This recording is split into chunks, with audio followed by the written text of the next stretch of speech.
swali kwamba hatujaona wanafunzi na tayari ameweza kutufahamisha. Kwa tathmini ya haraka haraka, ukiangalia wiki hii wazazi walikuwa ni wengi sana ambao walikuwa wanafanya wananunua mahitaji ya wanafunzi kwa ajili ya maandalizi. Lakini moja kati ya changamoto ambayo mimi binafsi nimekutana nayo ni wazazi wengi kwa kipindi hiki hawana hela ya kununua mahitaji ya msingi ya wanafunzi. Wengi wako hivyo kwa sababu wengi wanaamini mwezi wa kwanza ni mbali. Shangaa nakaa tu, sherehe zinazidi kwenda, nakula vizuri, ashtuki kwamba kuna tarehe mtu ataenda shuleni. Labda ile wiki moja tu imebakia ndo ambao mzazi anaanza kujitafuta, kuna daftari ngapi? Mpaka anaanza kupigia simu, mwalimu daftari ziko unahitaji wanafunzi daftari ngapi? Mbona ziko nyingi hizo? Uniform tena, ada tena, jamani, vyote mnatupamba mambo yako mengi, lakini kiwalizia sio mengi kwa sababu anapoondoka anaondoka na taarifa nzima. Bwana mtoto anahitaji madaftari fulani na anaenda ngazi nyingine. Kwa kama anaenda ngazi nyingine maana yake vinavyohitajika ni vitu hivi na hivi na hivi na hivi. Maana yake ajiandae kwa mwezi mzima.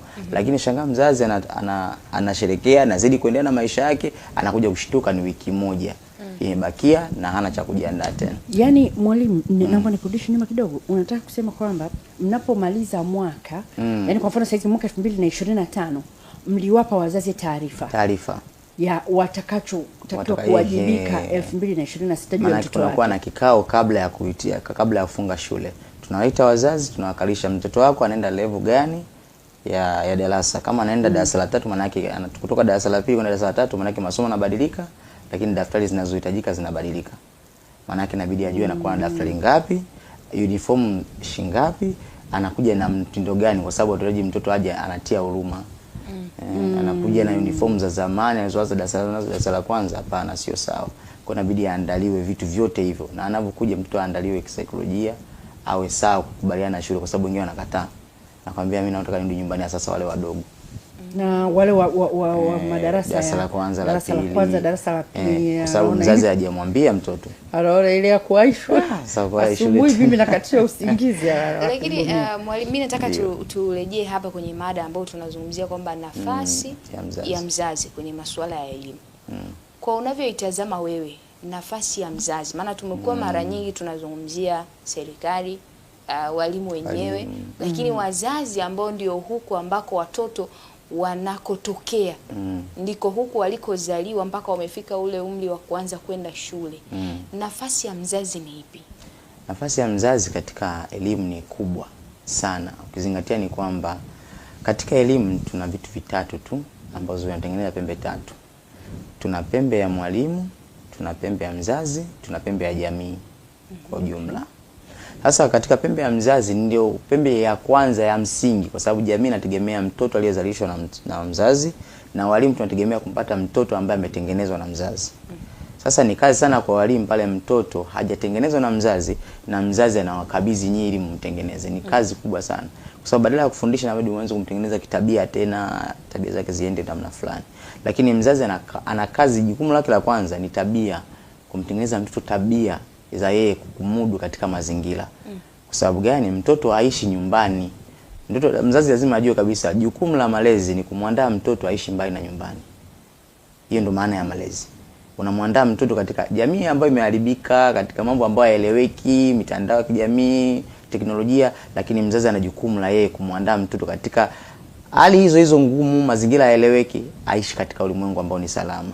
Kwa anapotoka nyumbani anajua nitakutana na watu wa aina gani, nitakutana na mazingira aina gani, nitakutana na watu wa namna gani na nifanyaje katika maamuzi yangu. Lazima mtoto aandaliwe hivyo na mzazi, sio mwalimu hapa. Kwa sababu akija kule anafuata cha mzazi. Alichomwambia, mama kaniambiaje, ndo anayeaminika wa kwanza kwa kumfanya mtoto awe na akili aina fulani. Kwa kama mzazi ana jukumu kubwa la kumwandaa mtoto kitabia, tabia za mtoto zifananie na kule ambako anataka mtoto afike. Lakini kama mzazi hatakuwa responsible, hatachukua jukumu la kumlea mtoto kitabia, maana yake hata kwenye masomo atafanya vibaya. Kwa sababu atakapokuja huku ataendelea kubehave sawa sawa na nyumbani kwao. Kama huku nyumbani kuna wazazi ambao wanatengeneza watoto kiasi kwamba wanasema, wewe ukitaka kupigwa na mwalimu sitaki, kataa kupigwa. Kwani upigwe mwanangu? Kwa sababu kwa kiwalisia nyumbani hajawahi kupigwa. Yeye analelewa tu kwa kubembelezwa, Junior usilie, unataka nini TV mwanangu, basi remote hiyo hapo. Mimi homework sitaki, basi sawa usifanye tu. Dada wa kazi chukua homework hizo jaza. Au mwalimu fulani njoo nyumbani kwangu jaza homework. watoto sasa hivi hawajazi homework, anamwamlia mzazi. Yaani unaweza kaona hizo tabia. Akija shuleni aandiki, anakusikiliza tu hivi. Kwa inabidi uanze sasa, mbona maandiki huyu, tuna shida gani? Na unaanza kukaa naye, unaongea naye, vipi shida nini? Unakuja kugundua ni masuala mazima ya wapi? Ya nyumbani.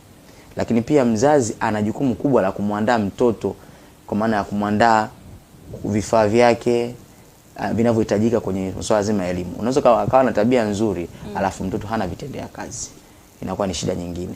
Mzazi ndio ana jukumu la kumwandalia mtoto na ada, asisumbuliwe shuleni. Ni mbaya sana mtu anafika tu shuleni siku ya kwanza alafu anaambiwa wewe jina lako nani, ada yako hujalipa ada, rudi. Sasa mtoto sijalipa ada mimi, mbona silipi ada mimi? Haya, rudi mtumite mzazi wako. Inamvuruga mtoto kwamba ndio ana akili vizuri, ana tabia nzuri, lakini hana vitendea kazi, hana ada, nguo, uniform zimekuja zimepauka vile vile. Wazazi wengine wanashtuka tu usiku, kesho ni shule, basi anafua, mwingine anakuja na uniform bichi kabisa. Kwa sababu gani?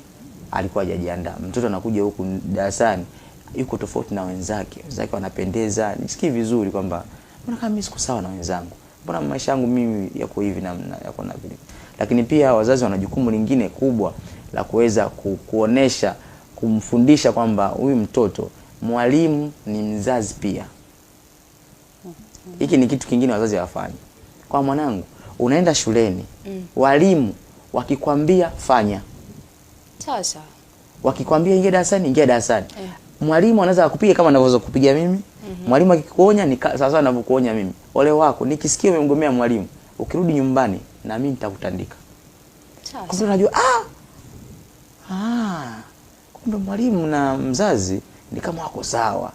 Kwa akitoka huko anamheshimu mzazi, akirudi anaenda shuleni anasikiliza sasa, nimeshaambiwa huyu atanipiga kama mama anavyonipiga. Kwa mzazi amefanya nafasi yake, lakini amempeleka katika mazingira salama. Sasa yeye anamwambia, unasikia mtoto mbele ya mwalimu kabisa. Unasikia mwanangu? Na ukabidhi kwa madam fulani hapa. Sawa? Mheshimu, msikilize.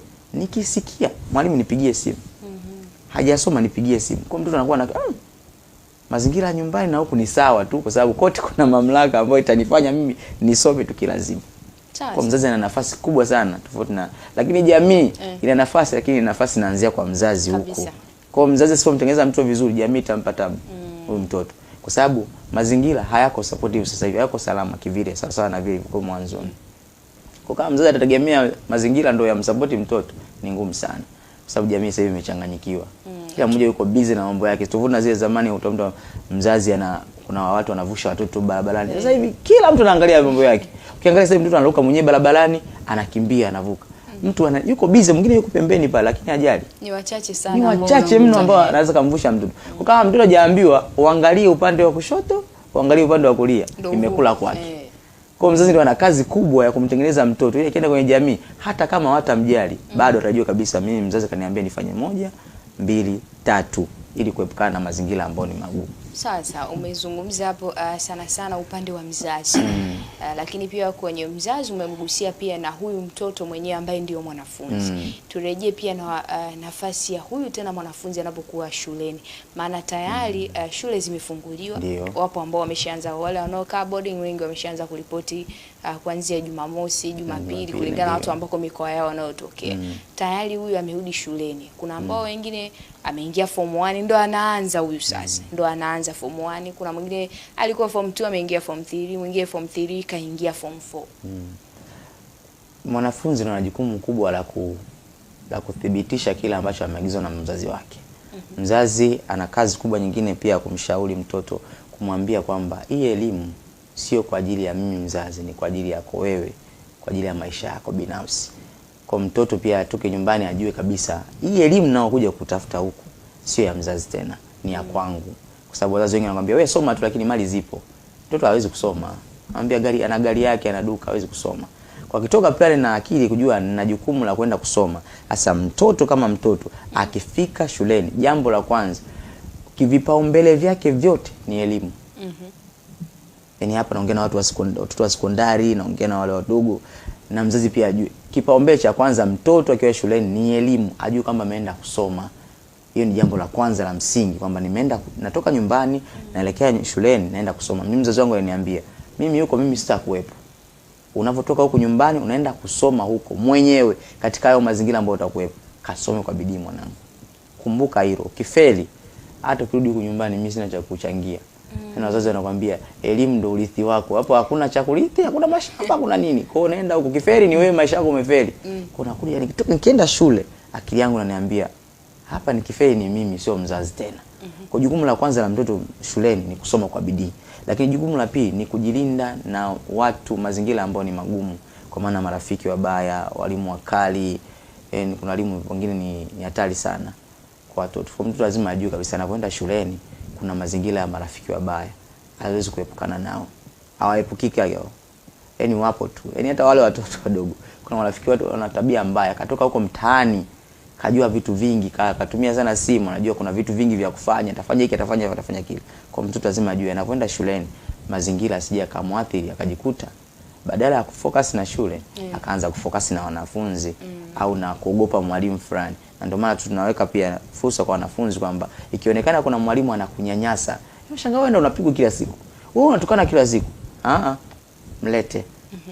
Tujue shida ni nini. Kwani wewe mwenyewe binafsi kama unawapige basi apige wote. Ndio jambo la msingi kwa mtoto ajue kabisa anapoenda pia shule ana jukumu kubwa la kulinda tabia yake ile ambayo amejengewa na wazazi wake nyumbani. Lakini pia tabia ambayo amejengewa na walimu nyumbani. Pia kwa sababu walimu wana nafasi yao pia kubwa ya kumfanya mtoto azidi kuwa kama vile mzazi alivyomfanya. Lakini pia jukumu lingine la tatu la mwanafunzi ukiwa shuleni ni kuhakikisha ni kwamba ile mitihani ambayo anaifanya, kwa sababu kuna kusoma kwa bidii alafu kuna kufanya mitihani. Nidhamu ya ufanyaji mitihani. Ndio. Akiwa shuleni. Kwa sababu watu wengine wanaweza kuwa wanasoma lakini mitihani afanye vizuri. Kwa lazima ajue kabisa kwenye mtihani auchukulie very serious. Very serious. Anapoenda darasani, anapoenda kwenye mitihani achukulie very serious. Na akiwa anafanya vizuri itampa yeye moyo mzazi kuona kwamba na nafasi hata kama ada yangu natoa lakini mitihani, kwa sababu mwisho wa siku mzazi hatojua mtoto kwa anasoma kwa bidii ila ataangalia mitihani. Tunaomba mitihani yako, ripoti yako. Wazazi sasa hivi wametoka darasa la 4 wanakuja wanauliza mwanangu kapata ngapi? Kapata wastani wa hii. Anatoka pale amefurahi. Hajaulizia mwanangu ulikuwa unasoma kwa bidii ulikuwa ufanyaje? Ile jukumu la mwanafunzi. Ila kwenye mitihani hapa mwanafunzi awe very serious. Lakini pia wale wanafunzi ambao anaweza kaingia, kuna wale wanafunzi ambao hajiandai na mtihani, anaingia tu kwenye mtihani. Sasa anataka angalizie, mwisho wa siku wengine amefukuzwa kwenye mitihani au kufanya mitihani. Ni madhara makubwa. Ana akili vizuri lakini kwa sababu ya hizo tabia za kutozingatia nidhamu ya mtihani imetokea wamefeli. Kwa jambo la msingi pia mtoto azingatie au mwanafunzi azingatie ikitokea mtihani wowote ule ajue huu mtihani ndio utamfahamisha mzazi. Aidha awe na moyo kuendelea kumsomesha au asiwe na moyo kabisa. Sawa. Kabla hatujaendelea sijakuruhusu Mage tu nataka nimtajie namba mtazamaji hapa kwa 0689090661 ndio namba ya kututumia ujumbe wako mfupi wa maandishi na sisi tutausoma hapa. Wewe kama mzazi, watoto tayari wengine wameshaenda shuleni wanaosoma boarding, lakini wapo pia wale ambao wanakaa nyumbani, yani wanaenda shuleni na kurudi. Umemwandaa vipi mtoto wako? Ni maneno gani ambayo umemwambia mwanao? Umemfundisha vipi ili anapofika pale shuleni akaweze kufanya sawa sawa na yale maelekezo ambayo wewe umempa, lakini pia yale ambayo walimu wake wanakuwa wamempatia. Kwa 0689090661 utatumia ujumbe wako mfupi wa maandishi na sisi tutausoma hapa. Lakini pia ukiwa na swali lolote lile, tuko na mwalimu hapa ambaye yeye atatujibia maswali yetu yote. Turejee kwako Margaret. Mwalimu, mimi nilikuwa na swali ambalo nataka nilijengee hoja. Kabla sijaliuliza nilijengee hoja. Niliwahi kusikia kuna shule moja hapa Dar es Salaam, naomba nisitaje, ilikuwa una shida watoto wanaanguka shuleni. Ni kama katatizo likamejitokeza, wanaanguka. Nikatafakari mimi nikawaza, je, kuna haja mzazi sasa kwa nafasi yake labda hata kuwaombea watoto wake kabla hawajatoka nyumbani ili kuepukana na vitu kama hivi wakati wimbi linapokuwa limeingia lisilo kwenye shule husika? Na je, hiki kitu huwa mnakutana nacho au ni hizi story tunazisikia tu kumtani? Yani hakuna shule ambayo haina hayo mambo.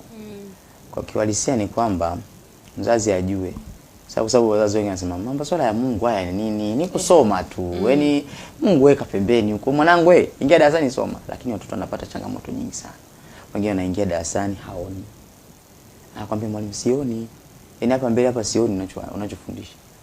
Mwingine anakuambia kabisa akifika darasani anachanganyikiwa. Kuna wale wanafunzi anaanguka, ni anaumwa. Kuna mwingine anafika tu shuleni pap, akikaa tu hivi anaanza kuumwa. Mtampeleka zahanati. Akienda zahanati mzima. Ila akifika shule mnamrudisha tu hivi. Huyo tena anarudi katika hali mbaya. Mnamtoa amekuwa katika hali ngumu. Kwa hiyo utakuja uone kwamba wazazi wana kazi pia, wana jukumu kubwa la kuhakikisha ni kwamba wanafanya ibada na watoto wao. Na ni kila siku, kwa sababu kila siku kuna mambo mapya. Tena sasa unafungua shule. Yaani kuna vitu vingi ambavyo mzazi anapaswa kujua kabisa kwamba watoto wangu hawa usalama wao upo katika Mungu pia. Kwamba nitawajenga kitabia, lakini Mungu ndo anaenda kuwasaidia kule. Sasa sio mtengenezea mtoto utaratibu wa kumheshimu Mungu akiwa nyumbani. Ndio nimesema mzazi ana kazi kubwa ya kuhakikisha ni kwamba hata amemtengenezea mtoto utaratibu mzuri, hata akiwepo kule atafanya hivyo. Kwa sababu hata mtoto mwenyewe unaweza kumwambia omba, asijue hata aniombe nini? Kwa nini niombe yani? Mimi anakuambia mwalimu, yani kwa nini kuomba? Kwa nini wewe hujui maana kuomba? Kwa nini kuomba? Watu tuombagi sisi. Sasa tunamfundisha mtoto kwamba unapaswa kumtegemea Mungu, omba. Kuna mambo moja mbili tatu, na sisi tunakaa na watu kabisa tunawaombea kabisa. Ni utaratibu. Waenda kwenye mtihani tunawaombea. Sasa hivi shule zinafungua, ni kwanza jambo la msingi la kutengenezea msingi ni kuombea. Kuombea kusudi kwamba yale yote ambayo yamepangwa na shetani, na wengine saa nyingine wazazi wengine hawapendi. Tunakaa na watu ambao wenyewe watu wao wamefeli. Hawapendi kuona mtoto ndo amevalishwa na anavaa uniform anaenda shule. Anajifikiria sasa mwingine ana mtoto alo mbaya tu, yani mimi sina mtoto sijafanya. Kwa wengi hawapendi hizo mambo kwamba mtoto wake anafaulu. Na saa nyingine mimi naambia wazazi hakuna haja mtoto akifaulu unaweka lisherehe. Kuna haja. Kwa sababu tunaishi katika ulimwengu wa ajabu sana sasa hivi. Fulani, njoo uone mwanangu kapata yeye, haina umuhimu wote. Mimi sijaifanywaga sherehe. Fungua milango ya maadili kuona. Yes, kwa mzazi ana kazi kubwa ya kuhakikisha mtoto pia anakuwa salama kiroho. Na ndio maana watu tunashauri wanafunzi aje na Biblia yake. Kuna muda wa dini, lakini kuna muda ule ibada. Dakika 5 za kwanza lazima tuombe. Lengo ni kumwandaa. Kwa sababu saa nyingine unaweza kaingia hata mwalimu yani. Kia darasani. Unafika tu pale mbele umechoka. Unaanza kusweti. Leo shida nini? Bana leo sina muda wa kufundisha. Bana zoezi. Andikeni zoezi, mwalimu anaondoka nje. Akitoka nje bana muda imerudi tena. Anyway, nitaanza kesho. Anyway, mdu unazidi kwenda. Mada haijaisha mwanafunzi anafeli. Kumbe mwalimu ndo kazuiliwa kiroho kutokufundisha. Au mwingine hapo inaonekana labda kuna mtoto ambaye yeye yuko possessed, kwa hiyo na hizo nguvu, kwa hiyo anamseti mwalimu. Walimu wanafunzi wapo. Na usipogundua mwalimu unakuja upigwe usingizi. Walimu wengi wanalala sana sasa hizi. Amelala usini, kipindi kimepitiliza. Amelala. Sasa Zaburi 11 mstari wa 3 unasema kama misingi ikiharibika mwenye yake atafanya nini? Sambamba na hilo nilikuwa natamani tuweze kusikiliza hapa video moja alafu tutarejea. Okay. God bless you, Apostle GC Angel. Dada mmoja aliniuliza kwamba watoto wanakaribia kwenda shule Januari hii, nifanye nini kwa ajili ya watoto wangu? Nikamwambia kusoma kitabu cha Samueli wa kwanza sura ya kwanza kuanzia mstari wa 3 hadi wa 8. Anasema Elkana alipokuwa akienda Shilo kila mwaka mara moja alikuwa akiandaa sadaka kwa ajili ya mke wake wa kwanza, mke wake wa pili, kwa ajili yake na kwa ajili ya watoto wake. So ninafanyaje Januari hii? Januari hii ya kupasa kuandaa sadaka kwa ajili ya mme, kwa ajili ya mke, sio kwa ajili ya boyfriend au girlfriend, kwa ajili ya mme, kwa ajili ya mke, kwa ajili ya mzaliwa wako wa kwanza, kwa ajili ya mzaliwa wako wa pili, kwa ajili ya mtoto wako wa 3, wa 4, wa 5 na kuendelea. Hii kwa nini tunafanya hivi? Ni kwa ajili ya kuwa secure within this year, kwa ajili ya kuwaweka wafu kwa ajili ya mwaka huu 2026. Kumbuka, umeingia kwenye mwezi ambao umeandaa mipango yako. So hii ndio namna ya kusukuma mipango yako, kuchochea mipango yako kwa maombi, lakini kunyanyua sadaka. So mtoto wako ana mpango, wewe una mipango, mke wako, mume wako ana mipango. So kila member wa familia lazima awe na sadaka ambayo utakuwa umeiandaa. Tena sema Elkana ndo alikuwa akiwaandalia, akimpa mke wake mkubwa mara 2 kwa sababu alikuwa akimpenda, lakini akiwapa kwa ajili ya watoto wake pia. So this is what you should do in 2026 January. God bless you. Umemsikia mtumishi wa Mungu hapo kwamba kuna maandalizi ya sadaka. Wewe mzazi una mpango, mtoto ana mpango, baba ana mpango, yani kila mtu ana mpango kwenye mwaka. Kocha muhimu ni kuandaa sadaka ambao utaenda kuweka madhabahuni ambao utainenea kuhusiana na elimu ya mwanao pamoja na mipango yako. Umezungumza hapo awali kabla hatujaenda kusikiliza video hii kwamba hata mzazi, hata mwalimu mwenyewe anapofika shuleni anapitiwa na usingizi. Ndio maana hapa mzazi anapoanza kuomba, ukianza kuomba kuhusiana na elimu ya mwanao, unataka uombe mpaka kwa mwalimu. Mimi nakumbuka ni moja kati ya kitu ambacho mamangu alikuwa anakifanya sana. Akiwa anakukabidhi yani geti la shule, ila hapo ndo unakaribia kuingia, kabla hajakuruhusu kanyage geti la shule, anakuambia tuombe. Kwa atakuombea wewe pale, ataombea shule nzima, walimu wote, mpaka wale walinzi ambao ukiingia pale anakukagua. Kwa ataombea mpaka na wale walinzi. Lakini pia hata kipindi cha mitihani alikuwa akianza kuombea, atakuombea wewe, wanafunzi wenzako, lakini pia wale wasimamizi wa mitihani, wale wanaoleta mitihani, yani mpaka mitihani inakotoka kule na pale inapofika itaombewa vile vile. Kuna umuhimu mkubwa wa kufanya hivyo, kwa sababu maombi ni kumwambia Mungu, mimi siwezi bila wewe hapa. Kwa sababu kuna vitu vingine ni zaidi ya uwezo wa binadamu, ni uwezo wa akili. Tuna akili nyingi ndio, lakini tunashawishi pia. Hata sisi walimu tuna maombi yetu. Jamani walimu, tunajua mmejiandaa, notes zipo, vifaa vipo vimetosha, ubao upo, sasa nyingine umeandaa video yako nzuri unaenda kufundisha darasani, lakini hautofundisha kwa akili zako tu peke yake. Hapo unahitaji Mungu. Kuna mwingine anasema mambo gani haya bwana? Mimi mwalimu wa sayansi bwana. Mambo yangu mimi ni practical, sio ya kimungu. Sizungumzii somo kwa la kimungu au kutokuwa la kimungu. Issue ni kwamba unamfundisha mtoto. Je, una uhakika kile unachofundisha kinaenda kwa mtoto? Lazima una uhakika kwamba na ukiomba moja ya maandalizi ya mwalimu anapaswa kuyafanya sio kuandaa tu vifaa. Inabidi kwanza ajiombee mwenye Mungu. Naomba hiki ninachokwenda kufundisha nifundishe vizuri. Unajua kwani wengi waombi kwa sababu wanajua nipo tu pale nipate mshahara niendelee zangu. Kwa najua kabisa hata achukulie umuhimu kivile. Kwani vipi bwana, mimi mshahara tu. Kama mzazi hajamuandaa huko mimi. Yaani kuna walimu ambao wanafundisha ovyo yani. Sio anachora mistari, swali la kwanza la pili la tatu, haya andika tumemaliza, piga makofi. Unajua kwa nini? Yaani kwanza yeye mwenyewe anajua hii ni kazi yenyewe ya ziada. Kwa hiyo mwalimu anapaswa kuombea kazi yake na aithamini, kwa sababu kazi yake pia inamweka mjini. Kwa kama anathamini kazi yake, moja ya maandalizi ya msingi ni kujiombea, kuombea wanafunzi. Saa nyingine washike benchi zile wanazokalia kabla hajakaa, kwa sababu usiku hapo yani masuala ya kiroho zaidi. Naombea wanafunzi, saa nyingine nashika wanafunzi mmoja mmoja, naombea. Mwingine kaja anaumwa, hajasema. Unaona sasa shida nyingine ni kwamba hajaja, mwingine katoka nyumbani kapigwa, amekuja na michirizi tu nyumbani kwa kueleweki. Kwa unapoombea Mungu anawasaidia hata ile hali wanayopitia kule nyumbani ambao wewe hujui na hujaambiwa. Mungu anaondoa ile hali, mtoto inamuondoka, anakuwa na furaha, anakusikiliza vizuri. Na ndio maana kuna baadhi ya vipindi nikifundisha huwa anajua leo sikujiandaa. Wanafunzi wangu najua ndio wanasikiliza, lakini Mungu ngoja nini kaombe. Maana kama vipi hivi? Nakumbuka hapa sijajiandaa kitu hapa. Ndio notes zipo, nimepanga vizuri na nimeanza vizuri tu. Yanagundua jinsi ninavyoenda mbona kama sio sawa. Mwana anapiga hadi makofi. Yanajua hapa nimekosea. Nikirudi mara ya pili narudi katika fomu mpya, nitafundisha huyu mtoto. Hata yule ambaye anasema inafika kwenda una wale wanafunzi ambao tunawakatia tamaa. Ili alielewe hili jinga hili. Ili jinga hili. Liko bwege tu. Sasa maneno sio mazuri. Kama unamwombea mtu unaweza kumwombea hiyo maneno mabaya. Mimi naambia wewe una akili, nisikilize vizuri. Kuna matokeo darasa la 4 wengine nimeshangaa ambao walikuwa onekana wajinga, hawana chochote, kila mwalimu anawatukana, walifaulu vizuri.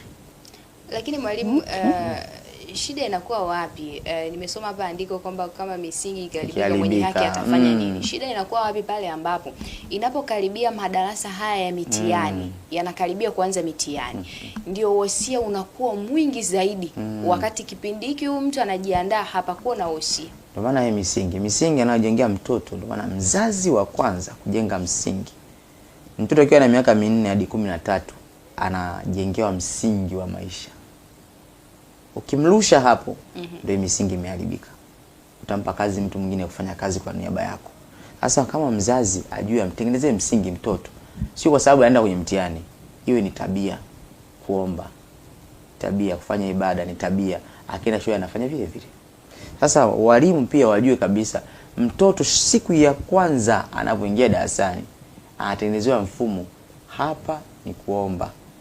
Kabla hujaingia darasani ni kuomba. Kama mwanafunzi anajua kumbe ni sawa ni kawaida tu kuomba, kila siku unapaswa kuomba. Sio inakuja mtihani mtu anashangaa. Mbona kama msisitizo umeanza kuwa mikubwa sana. Kuna nidhamu. Tulia. Hiyo mtihani fanyaje? Sasa anashangaa. Sasa wengine wanachanganya watoto. Vitu ambavyo hamkuwafundisha tokea mwanzoni. Mwalimu mwenyewe una wasiwasi, mtu naye ana wasiwasi. Sasa ipaswa kuwa hivyo. Unamfanyia kila mtihani, maana yake ndio maana kabla ya mtihani wa taifa kuna mitihani ya ndani. Ile mitihani ndio unamjengea msingi. Ajue hata mtihani unaokuja ni mtihani kama huu niliopewa huko shuleni. Kama mwalimu aliniambia mambo ya kufanya haya, maana yake atakuwa tafanya vile vile. Ndio maana kuna watu wengine, kuna shule zingine hata washauri. Kwa sababu wameshauri sana kwenye mitihani waliokuwa wanafanya, wanaambia endelee na mitihani. Kwa nini? Hawana pressure. Kawashafundisha mtoto katika kumjengea msingi. Kila mtihani unatakiwa ufanyeje? Kila unavyosoma ufanyaje. Kule msingi mtu anatembea nao mpaka kwenye mtihani wa mwisho. Lakini hao wanaozima moto hapa, bado wiki moja wanakaa nao wanafunzi risali moja. Wewe mwalimu ongea. Mimi nawashauri. Wewe ongea. Mtu mpaka anachoka. Ushauri wa nini? Ni sawa sana kufanyia mtu binti kitchen party na bado akujengwa kwenye misingi ya kujua ndoa ni nini. Ni bure, ni upotezaji wa hela tu. Sawa sawa. Haya, kwa 06890906 ndio namba ya kututumia ujumbe mfupi wa maandishi ukiuliza swali lolote au ukiwa na mchango wote kuhusiana na mada yetu ambayo tunaizungumzia hapa, nafasi ya mzazi katika swala lazima la elimu ya wanafunzi. Margaret, naona ulikuwa na swali. Yes, mimi nilikuwa na swali kwa mwalimu na moja kwa moja swali langu lilikuwa najielekeza kwa walimu. Kuna namna walimu huwa mnajifanyia tathmini au mnafanywa tathmini ya namna mnavyowakilisha kile mnachowakilisha kwa wanafunzi na kwamba kimefanikiwa au kijafanikiwa? Kule shuleni kuna kamati inaitwa quality assurance, wale wadhibiti ubora. Wale wanakuja pale kuangalia. Kuna ile ya ndani, kuna ile ya nje. Ya ndani hapa inaongozwa na mkuu wa shule na baadhi ya watu ambao ni walimu. Kama mwalimu anavyozidi kufundisha, unamwangalia. Hii fundisha ni ya kweli? Na ndio maana mimi ni mtaaluma pia. Wanaangalia walimu, ameingia darasani, kaingia na notes, kajipanga. Anaangalia notes pale pale. Anaweza kumwambia no, rudi. Kaa tu ofisini. Wale wacho wanafunzi waambie wajisomee. Hujajiandaa wewe. Umeenda kwa kukurupuka wewe mwalimu, wanafunzi watakuelewa. Hakuelewi. Hiyo yote ni kufanya ubora. Mwalimu ajue ana kazi, ana nafasi ya kuhakikisha mtoto anaelewa. Mimi sitaki zile kauli, kwa watoto waelewage. Nini kazi yako kama mwalimu sasa? Wewe ni mwalimu, ndio kazi yako kuwaelewesha, waelewe. Ndio wewe kazi yako kufanya hivyo mpaka waelewe. Kama watu waelewa, wewe ndio una shida wewe kama mwalimu. Kwa mwalimu ana nafasi kubwa ya kuhakikisha kwamba mambo yanaenda. Lakini pia kamati hizo ambazo tunaziweka shuleni kwamba wahakikishe mwalimu anafundisha. Walimu wengine ni wavivu. Yeye ni kuchati tu, ni kuchati kila muda, akiingia mtandaoni ni kuchati tu. Unafikia anaandaa notes. Ukimkuta hiyo anabadilisha video anaanza anaandaa video. Kumbe kwa ana chat. Akienda darasani hakuna anachokumbuka kuhusiana na somo. Hata wengine hawajui anaenda kufundisha nini. Ndio shida inakuja kuanzia. Mtu anaenda darasani. Tulishia wapi? Yaani uliishia wapi ndo tuliza sisi? Tulishia wapi kipengele cha mwisho? Nilikuwa na wapima tu nione mlipoishi, kumbe naye ndo alikuwa ajui kabisa. Vijana nilishia wapi sijui. Anaanzia sasa baada ya wanafunzi kusema. Haya basi tuandike notes. Nini sasa hicho? Wanafunzi wengine wanafeli. Na ndio maana shule za private wako very excellent. Yaani mwalimu mbano, wengine wanakuambia simu tunaomba pembeni. Na kama haueleweki kuna shule nyingine mwalimu anakuondoa. Unaondolewa kwa sababu tunachotaka ni matokeo. Tunataka tuhesabiwe A za kutosha. Wewe unatuambia, mwalimu samahani, sio nani. Mwalimu mwingine yuko mbele na simu pale. Halo. Samahani anakuja huyo. Na kuna namna ambavyo walimu labda huwa mna utaratibu wa kushirikishana na wazazi, kwa sababu kuna wazazi wasio wanaweza kuwa na nia njema. Hakuna mzazi asiyemtakia mema mtoto wake, lakini anaweza kawa hajajua vizuri majukumu yake ya kumfanya huyu mtoto taaluma yake iwe imara, asimame vizuri. Sasa je, kuna namna ambavyo walimu huwa mna kaa na wazazi au walezi na kuongea nao vitu kama hivi? Watu nakaa nao kwa sababu kuna watoto wanakuja na tabia za tofauti. Kuna mtu haelewi kabisa darasani, unaanza mtoto huyu, mwalimu mzazi, huyu mtoto ana shida gani? Mbona kama ni mzito kuelewa? Tuambie kuna shida gani alipokuwa anazaliwa, ilikuwaje, umemleaje? Tunakaa nao ili tujue. Atakwambia tu. Mwingine anakuambia kabisa, mwalimu, huyu mwanangu ni mtundu. unapata tahadhari, ni mtukutu sawa, nikae naye namna fulani. Kwa kama mzazi, wale wazazi pia wana nafasi ya kuwashirikiana na walimu. Kuangalia, jamani, mwanangu mimi nashindwa, mwanangu mbona akirudi shuleni nashindwa kufanya hivi, nashindwa kumlea vizuri ili aweze kufanikisha kitu fulani. Kwa mzazi na mwalimu wakiunganisha nguvu kwa pamoja, mtoto anafaulu vizuri. Manake mzazi, mimi na kazi ya kumwambia mzazi nini cha kufanya mtoto afaulu akiwa shuleni. Kama ni kusoma, afanye kazi za nyumbani, afanyie kwa shuleni na asimamiwe na mzazi. Na mzazi ana kazi ya kunipa mimi feedback, kunipa mwana mwalimu, kuna jambo fulani aliko sawa, huyu mtoto yuko hivi na hivi na hivi na hivi. Hebu msaidie.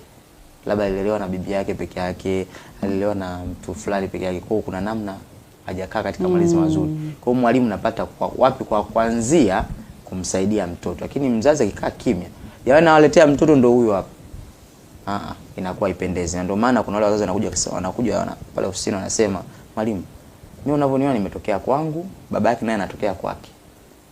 Kwa hiyo unapokuja hapa nakuja namsalimia mwanangu naondoka, baba yake ndo anakuja kumchukua na mpeleka kwake. Kwa ndio hayo mazingira tuko nayo. Kwa hiyo naomba bwana, naomba niongee naye. Kwa nini unataka kuongea naye? Sio utakuta nyumbani, anambia yeye yupo kwa baba yake. Inatupa sisi urahisi kumjenga mtoto, kuwapenda wazazi wake. Tusikomwambia tu akimkaa naye, kwa sababu huwezi kumzuia, ni mama yake. Utampa ule muda wa chakula, muda mtoto anakula, anaweza kukaa pale akaongea naye, basi hivyo, kwa sababu hawakai kwa pamoja. Kwa mzazi anapaswa kumshirikisha mwalimu hali ya nyumbani ya mtoto ikoje. Akijua mwalimu anajua namna ya kumsaidia. Kuna wengine hali ngumu, hawana pa kukaa, wanaungaunga tu. Wapo wa familia za hivyo. Wengine wanalala na njaa. Ukishirikisha inatupa mwanya kama walimu kujua tunamsaidiaje pia mtoto. Kama labda ana njaa, tujue namna gani. Kama ni chakula kipo, tumpe. Ndio maana kuna wanafunzi ambao wameshindwa kulipa hizo mambo za chakula. Kwa unatolea kama mwalimu, kuna chakula pale unampa. Tuendelee kusoma. Tukitazama nafasi ya mzazi, ni wazazi wa aina mbili, baba na mama.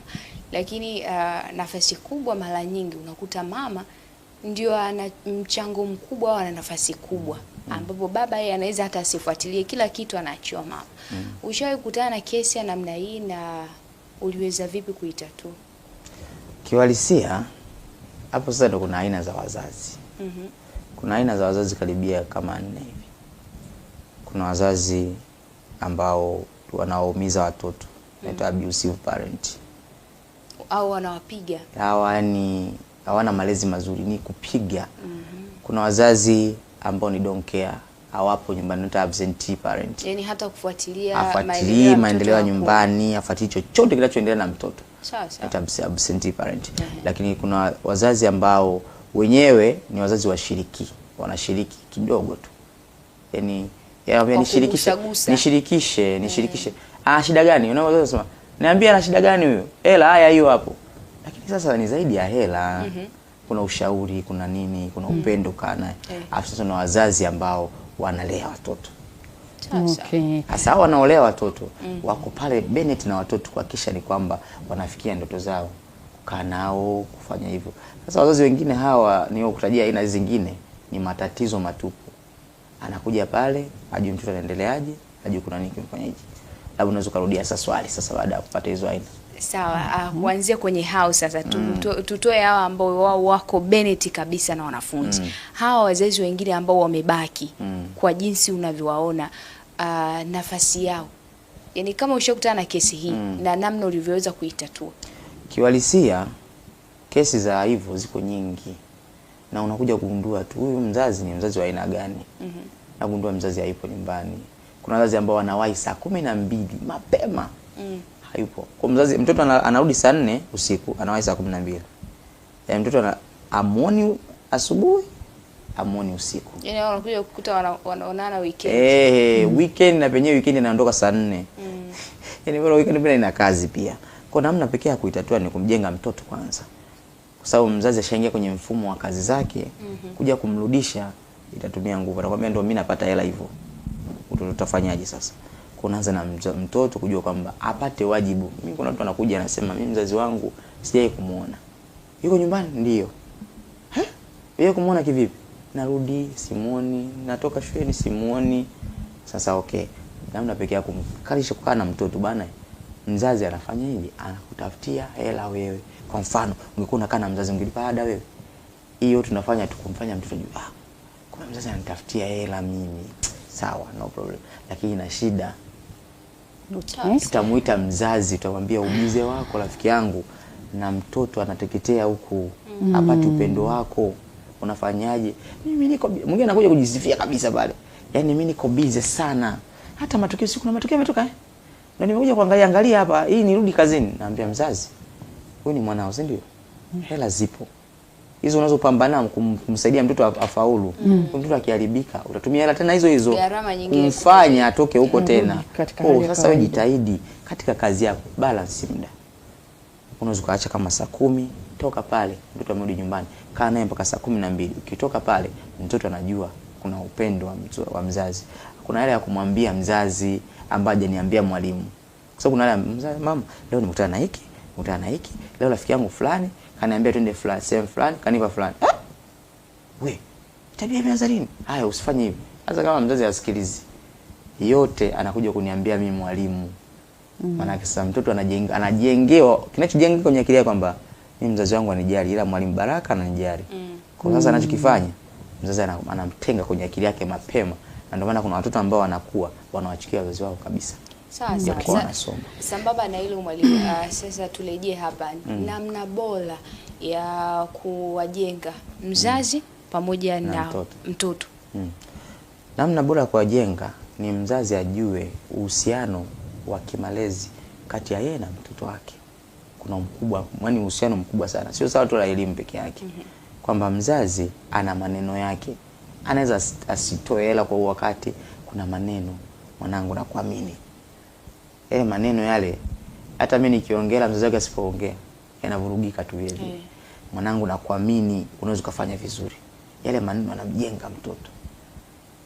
Mwanangu nakutegemea, fanya vizuri. Na mimi mama wako nafurahi, mimi baba yako nafurahi. Lakini pia wazazi wanapaswa pia kupata muda wa kukaa na watoto.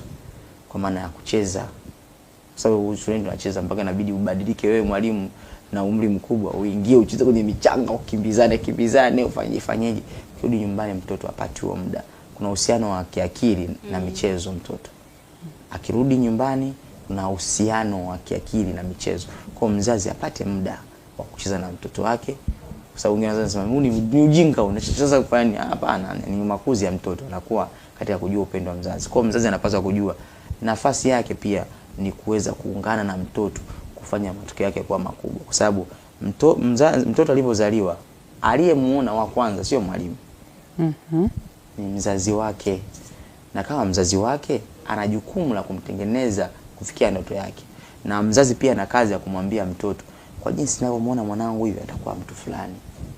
Kwa sababu ndio maana hiyo ndio jambo la msingi pia, kama mzazi ajue kusudi la mtoto ndio anasoma. Kuna jambo anataka kulifikia huyu. Na alijue mwanangu anapenda nitakuwa mwana uchumi. Au mama mimi napendaje? Napenda kwa kama Samia yani. Sio napenda kwa kama kiongozi. Anza sasa mtoto, wewe mzazi aanze kumtrain mtoto. Mwanangu unaweza kuwa kiongozi. Mletee kama video za kiongozi. Unamwona kiongozi fulani. Unaona mtu anafurahi, anajua kabisa mzazi anajali kesho yangu. Sasa inamsaidia mtoto kumjenga pia kwenye kesho yake. Mimi nimetamani sana kujua mipaka ya mwalimu kwa mzazi. Maana mipaka ya mwalimu kwa mwanafunzi inajulikana kwa kuwa hawa ni watu ambao wako pamoja. Lakini mipaka ya mwalimu kwa mzazi, na nauliza hivi kwa sababu kuna mwanafunzi alikuwa hafanyi vizuri na ni mtoro wa sekondari. Wakawa wanampa adhabu, anafanya, anamaliza, anarudia tena ile tabia. Unajua kuna siku mkuu wa shule wa hiyo sekondari alimpa adhabu mama yake na yule binti. Mimi ni jirani yangu. Aliwahi kwa jirani yangu, kuna mahali aliwahi kwa jirani yangu huyo dada. Akapewa adhabu ya kwenda kumwagia maua shule, eneo ni kubwa. Akaambiwa mama, utafanya hii adhabu. Halafu yule mtoto akamwambia, wewe mtoto, wewe sehemu yako ni huku. Mama mtu sehemu yako ni mama, tunaomba mtoto unakuwa hapa kila asubuhi, unakuja kumwagia maua. Utafanya hii adhabu ya huyu mtoto wako kwa sababu mara nyingi tumekuita juu ya shauri la huyu mtoto wako. Kuna namna ambapo tunahisi wewe umelege. Nilishangaa sana. Yule mama alijitumikia ile adhabu Juliet miezi 3. anafanya ile adhabu. Alipomaliza mimi nikashawishika sana kwamba siku nikimkuta mwalimu yoyote nitamuuliza, je, kuna namna mnaweza mkavuka mipaka ya hivyo, au ni ile kiu ya kutaka kumsaidia mtoto ndo inaweza kupelekea kwamba nafikiri mzazi ni kikwazo, acha tudili na mzazi.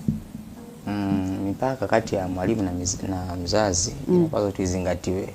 Ifike point kwamba mwalimu hajui ni mzazi. Ndio wewe unatamani hata kuwapa adhabu, sababu shangaa mzazi ni mzembe. Vikao, kuna wazazi ambao walihudhuriage vikao. Ndio. Unamwambia afanye kitu fulani afanye. Kuna mwingine alipi ada kabisa. Natamani akifika siku moja katokea, ila anapenda kulizia matokeo. Matokeo yakitoka anakuja. Natamani si umchukue, umpe ile adhabu kwa sababu ndio umemuona sasa. Lakini sasa huyu ni mzazi. Okay. Kwa sababu mwisho wa siku mtoto akianza kuona na mzazi wangu pia anatumikishwa kama hivi. Itamfanya mdharau mzazi wake. Okay. Kwa sababu namna pekee ya kumlinda mtoto asije akaona mzazi wake anadhalilika ni kukaa na mzazi, aidha ni kumpa adhabu za kuongeza hela. Kwamba kwa uvivu wako 400,000 ni adhabu ambazo zitamshughulisha mzazi, hizi mtoto azione. Okay. Naona mpe adhabu ambayo itamfanya mzazi aendelee kupambana kwa ajili ya mtoto wake. Okay. Au labda kama ni daftari, au unasema haya okay, uniform mpya. Tunataka uniform mpya, mtoto avae uniform mpya. Ukiona kama amekaa nayo hata kama miezi 3, yote ni kumpa adhabu aone achokifanya amefanyaje, amekosea. Lakini mwalimu aturuhusiwi, sio ethical, nikisema sio kisheria au la sio kimaadili kumtumikisha mzazi kwa sababu ya makosa ya mtoto. Hapana. Kwa sababu gani? Mzazi ni mzazi tu. Yeye ndo kamzaa huyo mtoto. Na namna pekee ya kumheshimu ni kumuita peke yake na kumwambia ukweli. Watu nawaambia ukweli kabisa kwamba wewe kwa jinsi unavyomlea mtoto wako hivi, mtoto wako atafikia point fulani. Na usitulalamikie sisi kama walimu kutuambia sio mwanangu kawaje, wewe ndo umechangia. Mzazi anaweza kaja pale kwa vurugu, mwanangu kafanya, subiri kwanza, tulia. Wewe mwanangu umekuja hata kuchoma matokeo ya mtoto wako. Mimi nasubiri tu ya taifa. Haya. Nenda nyumbani ukasubiri ya taifa. Yaani hapo niko na mzazi, ambia hapana. Usiniulize maswala mtoto wako. Nenda nyumbani, kakae katulie. Ukiona unataka kumfuatia mtoto wako uje hapa. Mzazi wewe nimekosea. Anakuja siku nyingine, walimu na mimi nisamee. Atucheki naye, wewe tukicheka naye atamwalimu mtoto huyu. Lakini haya yote tunafanya ofisini. Sisi na mzazi tumekaa naye ofisini. Mtoto haoni. Mtoto yuko kule na hajui kinachoendelea huko. Yeye kaona mzazi wake kaingia tu ofisini. Mzazi tunamwambia uhalisia, ajue, apate maumivu. Mtoto akimwacha atapotea. Ukimwacha hivi hivi, na wazazi wengine wanatumia lugha ngumu tu. Sasa nyingine unamwambia haya, wewe na mtoto wako rudi nyumbani. Anamchukua mtoto wake, sasa ile aibu ile hapa kesho sirudi tena. Sasa una swali la kuongezea Margaret wakati tunaelekea kufunga? Labda mimi jambo langu la mwisho mwalimu, nilikuwa natamani uongee na mzazi yule ambaye alikuwa hajui kwamba kama vile ambavyo nilitolea ule mfano kwamba kuna shule moja iliwahi kutana na jambo gumu kwamba watoto wakifika shuleni wanaanguka. Yaani mzazi ukiacha kumnunulia daftari na kalamu na uniform mtoto, afanye nini cha ziada kwa ajili ya kumfanya mtoto awe secured kwenye mazingira tata anapofika shuleni? Nilitamani umalize kwa kumshauri mzazi. Jambo la msingi kama mzazi, mtengenezee mtoto mfumo wa maisha. Sasa nikizungumzia mfumo wa kiroho ambao utamsaidia mtoto kuwa salama huko anakokwenda. Kwa sababu kiuhalisia jamii ambayo tuko nayo haiko salama. Ukiangalia miaka 2000, miaka 99, jamii imebadilika. Jamii imekuwa na tabia mbalimbali za kimtandaoni, imekuwa na tabia mbalimbali ambazo wanazichukua kutoka kwa wazungu. Sasa kulingana na hivyo, namna pekee ya kumlinda mtoto wako, kwa sababu wewe huwezi kuwa sehemu yote ile. Mungu peke yake ndio yuko kila sehemu. Kama yuko kila sehemu, maana yake shuleni pia yupo, nyumbani pia yupo, na kila mtu wako atakapokuepo yupo, na uwezi kumlinda mtoto kote anakoelekea. Kwa jambo la msingi, wewe kama mzazi una jukumu la kumtengenezea mfumo mtoto ajue kabisa kwamba yupo Mungu kwenye maisha yake ambaye anaweza kumsaidia kila situation, kila hali ambayo anakumbana nayo kwenye maisha, atarudi pia kwa Mungu kuomba msaada. Lakini kama utomtengenezea huo msaada, kutumtengenezea huo mfumo, huyu mtoto ataishi katika mazingira magumu akijua hana mtu wa kumwangalia. Kwa sababu kuna wakati Kuna mtoto nakumbuka ilikuwa ni shuleni, alitoka yani tumemruhusu watoke waende nyumbani. Yeye baada ya kumsubiri mzazi wake, kaona mzazi wake anachelewa, akaamua kuondoka mwenyewe. Hasa kwenye huko njiani akapotea. Kwa namna pekee ya kuweza mtoto kuwa salama katika hata mazingira ya hivyo ni mtoto sasa kuwa jua kwamba yuko na Mungu. Sasa Mungu anaweza kumuongoza mtoto. Mtoto saa nyingine ni kwamba anaweza sijue Mungu yupo, lakini ukimtengenezea hofu ya Mungu kwamba Mungu yupo, kuna namna Mungu atazidi kwenda naye na atamsaidia hata huko alikoenda akawa sehemu salama. Mwisho wa siku utapigwa simu, mtoto yuko sehemu fulani, mtoto yuko salama kabisa. Sasa usalama wa mtoto hauko tu kwa jamii, marafiki zake, walimu peke yake. Wewe mzazi una jukumu la kumwandaa mtoto kwamba mwanangu, kuna Mungu ambaye anaweza kusaidia kila jambo.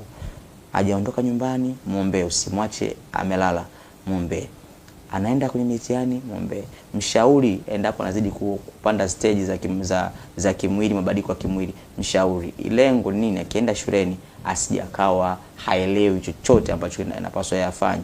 Kwa tabia za mtoto ziko mikononi mwako, mitazamo ya mtoto iko mikononi mwako, roho ya mtoto wako iko mikononi mwako. Wewe ndio unatengeneza msingi. Tumesikia kwamba misingi kiharibika, huna cha kufanya. Mtengenezee mtoto msingi ambayo itamsaidia akakuwa nayo hata uzeeni. Hata kimaliza hiyo elimu yake, akienda kujitegemea yeye na familia yake, atafanya vizuri sawa sawa na vile ulivyomtengenezea msingi. Sawa mwalimu, mimi nikushukuru sana kwa muda wako. Asante kwa kuwa hapa na sisi toka tulivyoanza kuzungumzia nafasi ya mzazi katika suala zima la malezi. Moja kati ya vitu ambavyo mwalimu amezungumza hapa, kitu cha kwanza kabisa ni Mungu.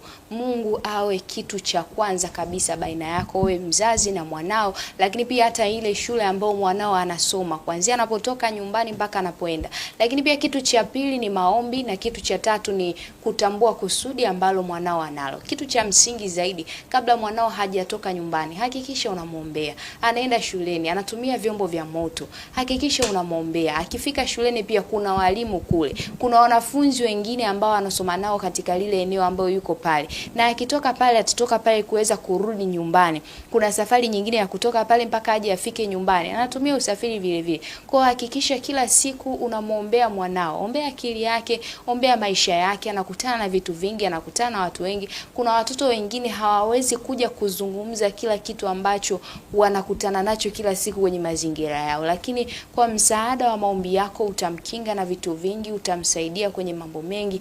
Na hata pia ikifika suala la mitihani ambao mwalimu pia amezungumza hapa, atafanya vizuri kwa sababu ulishamjenga, umeshamtengenezea msingi wa malezi toka akiwa mdogo, lakini pia toka wewe mwenyewe ulipoanza kumuombea. Tumeyazungumza mengi, lakini pia tukushukuru kwa wewe ambaye ulikuwa unatufuatilia pale YouTube, Facebook, na wewe ambaye unatazama kwenye TV pale Azam, pamoja na wale wa Continental channel namba 18. Mungu akubariki sana. Ikiwa leo ni Jumanne, siku ya ibada ya zoni. Yes, leo ni siku ya ibada ya zoni, siku ya familia.